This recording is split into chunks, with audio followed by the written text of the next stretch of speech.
Magandang araw mga kalapatids.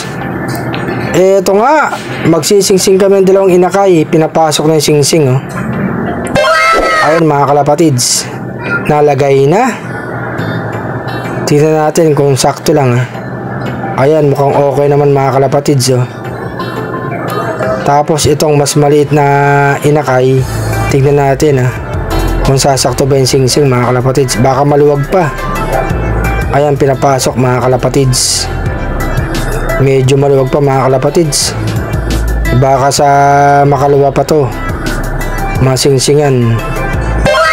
Itong isa okay na mga kalapatids. So kulay pula pa yung singsing. Ipanglalaro nga natin to mga kalapatids. Anak ni Black. At saka yung isang kak natin mga kalapatids. Mabuti at nakapisa sila. Tignan natin to pagka lumaki, ha, kung anong kulay.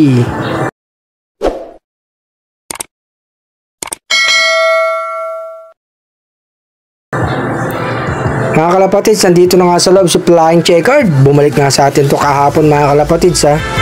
Galing Pio Duran Albay. Napakahirap ng karera noon. Hard race mga kalapatids. Sobrang init.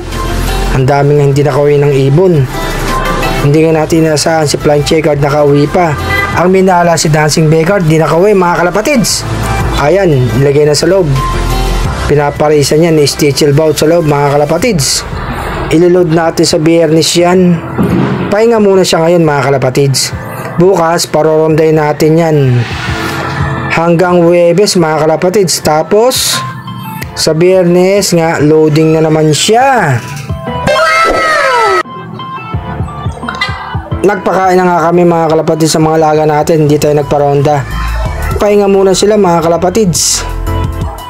Malulusog naman ang mga alaga natin mga kalapatids. Sa linggo, abang-abang na naman tayo kay Flying Checkered. Third laps, Bulan Sorsogon. Sana makauwi siya mga kalapatids. Mga kalapatids, eto nga muli sa Arcelop, oh.